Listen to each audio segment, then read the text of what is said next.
नमस्कार तपाईहरुलाई स्वागत छ हाम्रो यस युट्युब च्यानलमा। आजको यस भिडियोमा तपाईहरुलाई प्रदेश लेख्छ आए कर्णाली प्रदेशको सामान्य प्रशासन अन्तर्गत चौथो तहको पाठ्यक्रमको बारेमा तपाईहरुलाई जानकारी गराउन गइरहेको छु। प्रदेश र स्थानीय अन्तर्गत रहेको प्रशासन सेवा सामान्य प्रशासन र लेखा समूहको चौथो तहको जुन पाठ्यक्रम रहेको छ यसको पाठ्यक्रम सँगसँगै सम्पूर्ण यसको नमुना प्रश्न पत्रको बारेमा पनि तपाईहरुलाई जानकारी गराउने छु र कसरी हामीले चाहिँ यसको तयारी गर्न सकिन्छ, के कस्ता प्रश्नहरू आउँछन् र कस्तो नमुना प्रश्न उत्तर आउँछन् र हामीले के पक्षमा के कुन तह र कति चरणमा हामीले परीक्षा दिनुपर्छ भन्ने विषयमा सम्पूर्ण जानकारीहरू गराइरहेको छु। सर्वप्रथम हामी यसको भाग 1 र भाग 2 रहेका हुन्छन्। यसमा चाहिँ तपाईको पाठ्यक्रम रूपरेखा चाहिँ संयुक्त र एकीकृत परीक्षा प्रणाली अन्तर्गत आधारमा दुवै पदको लागि निम्नानुसार रहेका छन्। भाग 1 अन्तर्गत लिखित परीक्षा हुन्छ, प्रथम पत्र र द्वितीय पत्र हुन्छ जसमा चाहिँ 100 पूर्णाङ्कका रहनेछन्। भाग 2 मा चाहिँ कम्प्युटर सिप परीक्षण र अन्तर्वार्ता 40 पूर्णाङ्कको रहनेछ। परीक्षा योजना रहेको छ लिखित परीक्षाको प्रथम चरण अन्तर्गत प्रथम पत्र र द्वितीय पत्र भनेर दुईटा पत्र चाहिँ रहनेछन्। सामान्य ज्ञान र सामान्य बौद्धिक परीक्षणबाट 40-20-60 मार्क्सको 40 नम्बरको एक गरेर 40 नम्बरको र तपाईको 20 वटा क्वेशन बौद्धिक परीक्षाबाट 20 नम्बरको रहनेछन्। जसबाट नि द्वितीय पत्र ती सँगै रहनेछ सामाजिक अध्ययन र कार्यालय सञ्चालनबाट र सेवा सम्बन्धी कानुनबाट 25 वटा प्रश्न एक प्रश्न 1 नम्बरको र 15 वटा प्रश्न 1 नम्बर गरे 15 र 25 गरे टोटल्ली 100 पूर्णाङ्कको प्रथम चरणमा सोधिने गर्दछन् वस्तुगत बहुवैकल्पिक प्रश्न उत्तरहरू। उत्तीर्णाङ्क 40 रहनेछन् भने परीक्षा प्रणाली चाहिँ बहुवैकल्पिक प्रश्न मल्टिपल चोइस क्वेशन रहनेछन्। समय 1 घण्टा 30 मिनेट रहनेछ। टोटल 100 वटा प्रश्नहरू रहनेछन्। र लिखित परीक्षाको द्वितीय चरण अन्तर्गत सामान्य प्रथम पत्र अन्तर्गत सामान्य ज्ञान अन्तर्गत खण्ड कमा 6 वटा प्रश्न छोटा प्रश्नहरू सोधिनेछ जसमा तपाईको 5 नम्बरको एउटा प्रश्न हुनेछ भने 30 अङ्कको दिइनेछ र एउटा प्रश्न प्रश्न हुनेछ लङ क्वेशन हुनेछ जसमा चाहिँ एउटा प्रश्नको 10 मार्क्सको हुनेछ। र द्वितीय पत्र अन्तर्गत सामाजिक अध्ययन र कार्यालय सञ्चालन खण्ड ख अन्तर्गत 6 वटा प्रश्न 5 नम्बरको 30 मार्क्सको र एउटा प्रश्न प्रश्न रहनेछ 10 नम्बरको रहनेछ। सेवा सम्बन्धी कानुन खण्ड गहमा पनि दुईटा प्रश्न 5 नम्बरका प्रति प्रश्न 5 नम्बर र 10 नम्बरको रहनेछ भने एउटा लङ प्रश्न 10 रहनेछ। र जम्मा गरेर तपाईको 612 14 वटा सर्ट प्रश्न रहनेछन् भने 3 वटा लङ प्रश्न रहनेछन्। टोटल 17 वटा प्रश्नहरूबाट पूर्णाङ्क 100 सोधिनेछ। उत्तीर्णाङ्क 40 रहनेछ। यसमा तपाईको छोटो र लामो उत्तरहरू रहनेछन्। समय चाहिँ 3 घण्टा रहनेछ खण्ड 2 मा। खण्ड 3 मा तालिका नम्बर 3 मा अन्तिम चरण रहनेछ कम्प्युटर सिप परीक्षण कम्प्युटर स्किल टेस्ट र अन्तर्वार्ता रहनेछ। तालिका 3 मा चाहिँ कम्प्युटर सिप परीक्षण अन्तर्गत 10 नम्बरको रहनेछ, प्रयोगात्मक 20 मिनेटको दिइनेछ र व्यक्तिगत अन्तर्वार्ता अन्तर्गत 30 नम्बरको मौखिक रहनेछ। तालिका नम्बर 4 अन्तर्गत कम्प्युटर सिप परीक्षणमा चाहिँ देवनागरी टाइपिङ 5 मिनेटमा 2.5 अङ्क दिनेछ भने इङ्ग्लिस टाइपिङ 2.5 अङ्क दिनेछ। वर्ड प्रोसेस अन्तर्गत 2.5, इलेक्ट्रोनिक स्प्रेडसिट अन्तर्गत 2.5 गरी 10 अङ्कको 20 मिनेटमा गर्नुपर्ने हुन्छ।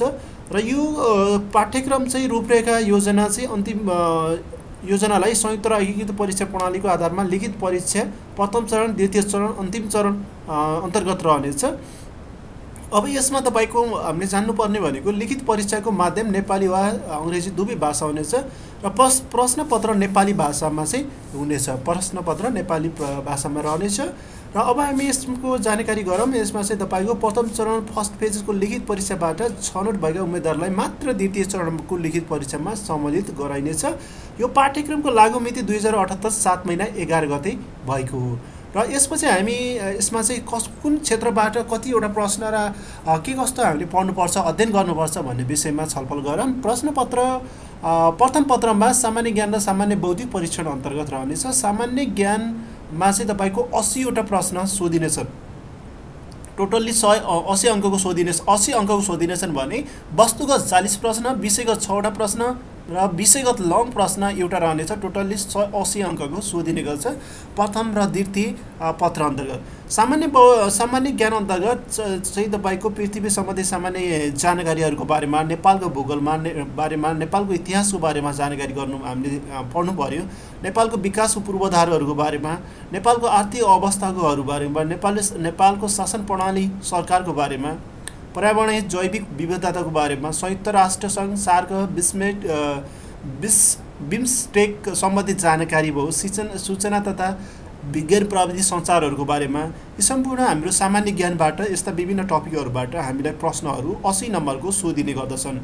र 2 नम्बरमा छ सामान्य बौद्धिक परीक्षणबाट 20 वटा सर्ट प्रश्न सोधिनेछन्, 1-1 अङ्कका र 20 अङ्कको सोधिनेछ। यसमा चाहिँ शाब्दिक तार्किक परीक्षण, मात्रात्मक तार्किक परीक्षण र अशाब्दिक तार्किक परीक्षण गरेर 3 प्रकारका सोधिनेछन्। यहाँ तपाईँको 1.1बाट यति एकैबाट यति प्रश्न सोधिनेछन् भनेर सामान्य ज्ञान र सामान्य बौद्धिक परीक्षाको पनि सबै तालिकाहरू चाहिँ प्रस्तुत गरेको छ। र यसै गरी अर्को हेरौँ हामीले, यसमा चाहिँ द्वितीय चरणको सामाजिक अध्ययन र कार्य सञ्चालनबाट 65 नम्बरको सोधिनेछ।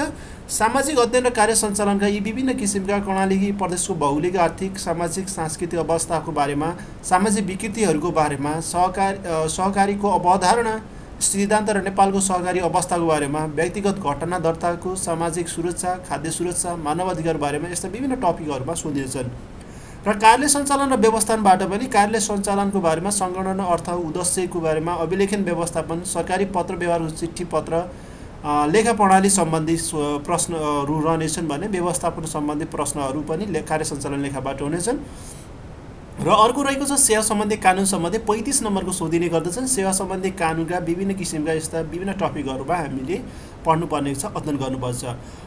अनि अन्तिममा रहेको छ यो विषय कम्प्युटरसिप परीक्षण सम्बन्धी हामीले पढ्नुपर्ने र हामीले यस सम्बन्धी जानकारी लिनुपर्ने भनेको वर्ड प्रोसेसिङ एमएस वर्डतर्फ, इलेक्ट्रोनिक स्प्रेडसिटतर्फ चाहिँ हामीले जानकारी हुनुपर्ने छ। अब यो कसरी अङ्ग्रेजी र देवनागरी टाइपिङको स्किलको बारेमा कति चाहिँ शुद्ध अशुद्ध गर्यो भने कति अङ्क पाउने भन्ने विषयमा पनि रहेको छ, यसको बारेमा तपाईँले जानकारी लिन सक्नुहुन्छ। र नमुना प्रश्नहरू रहेका छन् प्रथम पत्रको लागि। नमुना प्रश्न उत्तर कस्ता प्रश्नहरू चाहिँ सोधिन्छन् त? वस्तुगत 12 वटा र विषयगत 2 वटा र 5 अङ्कका र एक वटा चाहिँ तपाईँको 10 अङ्कको सोधिने गर्छ। सामान्य ज्ञान र बौद्धिक परीक्षणबाट 12 वटा प्रश्न सोधिनेछन्, जसबाट विषयगत 2टा 5 अङ्कका र एउटा चाहिँ 10 नम्बरको चाहिँ सोधिनेछ।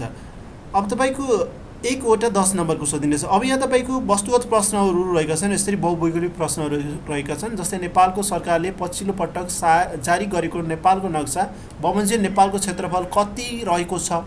अब यसको मध्ये क ख ग मध्ये कुन हो सही आन्सर हामीले चाहिँ टिक लगाउनु पर्ने, गोल गर्नुपर्ने रहेको छ। नेपालको इतिहासमा दिएका मध्ये कुन शासनलाई त्रिकर भाग भोग र कर लगाएको थियो भनेको छ? किराँतकाल, लिच्छवीकाल, मल्लकाल, शाहकाल यस्ता किसिमका रहेका छन्। सिङ्जा राज्यका स्थापना गर्ने संस्थापक भनी कुन राजालाई मानिन्छ? जस्तै सही उत्तर छान्नुहोस्। यस्ता विभिन्न प्रश्नहरू चाहिँ हाम्रो सोधिन सक्छन्। तल दिएका मध्ये सम्भवमा नमिल्ने विकल्प कुन हो? दिएका मध्ये कुन ठिक हो पत्ता लगाउनुहोस्, होइन? यस्ता विभिन्न प्रश्नहरू तपाईँले यहाँ हेर्न सक्नुहुन्छ। यो नमुना प्रश्न उत्तर अनुसारका विभिन्न प्रश्नहरू हामीलाई सोधिनेछन् बौद्धिक परीक्षण, सामान्य ज्ञान परीक्षणबाट। विषयगत प्रश्न अन्तर्गत जस्तै जलवायु परिवर्तनका नकारात्मक असरबारेमा चर्चा गर्नुहोस्। सरकारी कार्यालयमा विद्युतीय अभिलेख व्यवस्थित गर्न के गर्नुपर्छ आफ्नो विचार गर्नुहोस्। विकासका पूर्वाधार भन्नाले के बुझिन्छ? कर्णाली प्रदेशको विकास र समृद्धिका लागि आवश्यक पर्ने पूर्वाधारहरूको विवेचना गर्नुहोस्। यस्ता प्रश्नहरू सोधिने गर्दछन्। यो लङ नम्बरको भयो र यो चाहिँ तपाईँको सर्ट 2टा प्रश्न रहेका छन्। र द्वितीय पत्रमा सामाजिक अध्ययन र कार्य सञ्चालनबाट वस्तुगत 8 वटा प्रश्न र वस्तुगत 8 वटा, विषयगत 3 वटा र 5 अङ्कका 1 वटा चाहिँ लङ अङ्कको सोधिन्छ। जस्तै अब वस्तुगत प्रश्नहरू 8 वटा कस्ता किसिमका आउन सक्छन् भने जनसाङ्ख्यिकी लाभ भनेको देखेको मध्ये केलाई बुझिन्छ? यस्ता विभिन्न किसिमका जस्तै व्यक्तिगत घटना दर्ता अन्तर्गत पर्ने घटनाहरूको बारेमा कुन कुरामा सही छ? यस्ता प्रश्नहरू तपाईँलाई सोधिने गर्दछन्। यी 8 वटा प्रश्न रहेका छन् भने विषयगत अन्तर्गत 4 वटा प्रश्न रहनेछन् र 3 वटा 5 नम्बरका। जस्तै बाल विवाहको अन्त्य कसरी गर्न सकिन्छ आफ्नो भनाइ राख्नुहोस्। सरकारी लेखा प्रणालीमा घोषणा भर्सर भन्नाले के बुझिन्छ? प्रश्न पार्नुहोस्।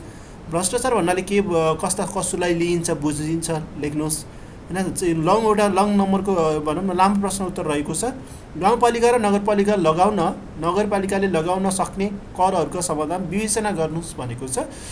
यस्ता विभिन्न प्रश्नहरू चाहिँ रहेका छन् नमुना प्रश्न अन्तर्गत। कर्णाली प्रदेशको 4औं तह सामान्य प्रशासन अन्तर्गत अपराधिक क्षेत्रको पाठ्यक्रम र नमुना प्रश्न उत्तरको सङ्गालो तपाईँहरूको माझ यस भिडियोमा प्रस्तुत गरेँ। यस्ता विभिन्न भिडियोहरू प्राप्त गर्नको लागि हाम्रो युट्युब च्यानललाई सब्सक्राइब गर्न नभुल्नुहोला, सँगसँगैको बेल आइकन थिच्न नभुल्नुहोला। यस सम्बन्धी विभिन्न जानकारीमूलक विभिन्न तयारी भिडियोहरू हामी निरन्तर प्रस्तुत गर्नेछौँ। हामीसँगै रहनुहोला।